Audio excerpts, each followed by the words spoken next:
Welcome to Whisky.com, where fine spirits meet. My name is Horst Lüning. I'm the master taster of Whisky.com, and today we have an old friend here in my cask. It's the Royal Brackla, 12 years old, 40% ABV, around 45-50 on the shelf of your local dealer. This whiskey was brought on the market around 2015, if I remember right. And before that, there had been only very, very few bottlings of Royal Brackla. They had a change between the owners of the distillery.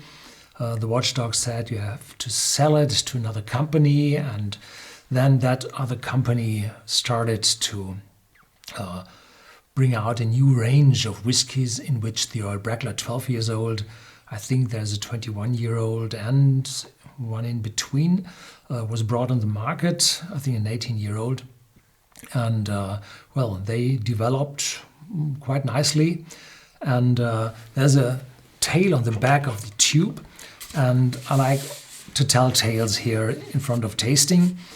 And this one is exactly on the back as I would tell it myself, so I would read it here. The distillery at Brackla was founded in 1812 by Captain William Fraser as a way of using the barley that he grew on land rented from Lord Cawdor. For a while it was the only legal still between Inverness and Aberdeen, and its calibre gained acclaim in Glasgow, Edinburgh and London. Like Captain Fraser, King William IV joined the military in his youth. During notable service with the Royal Navy and his friend Nelson, he's standing on Trafalgar Square, I think, he developed a taste for fine liquor. The Sailor King granted Brackla whiskey a royal warrant in 1833, the first time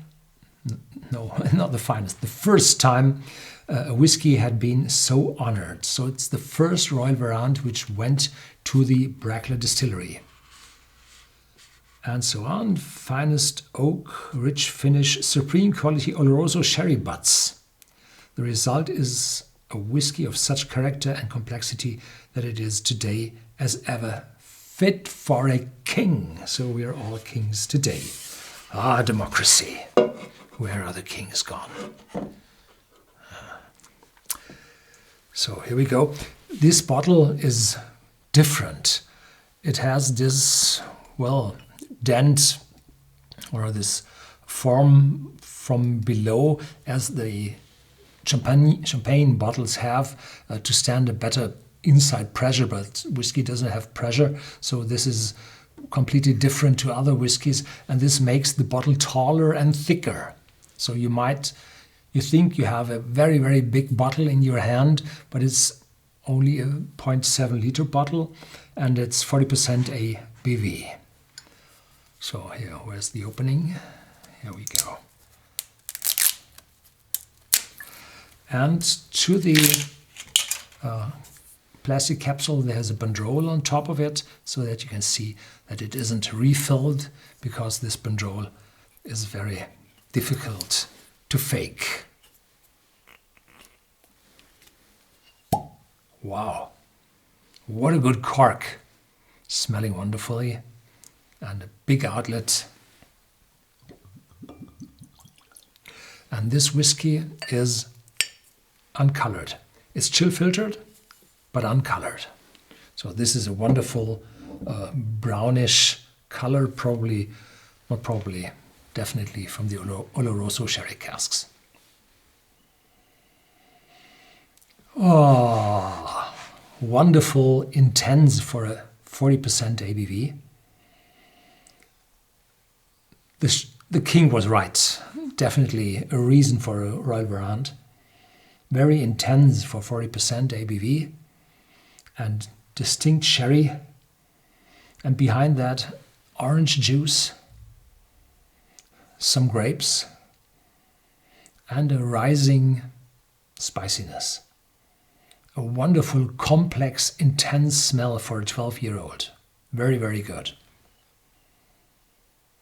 I think when it was introduced some years ago, it had been close to 50 euros or even more expensive and the price leveled due to the bigger demand of the market. Yeah, smells wonderfully.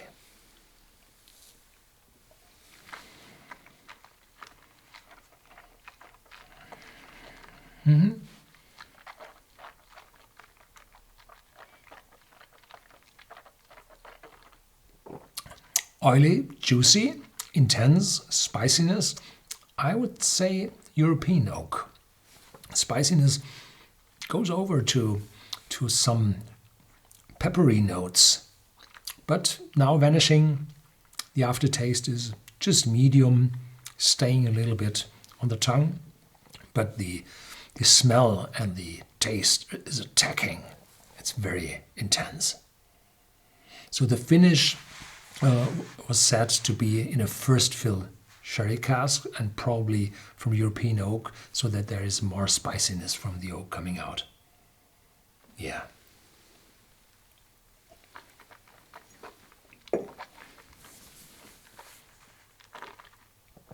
Very well done. Highly recommended. Wonderful piece of work. Thank you very much for watching. Stay tuned. There's more to come.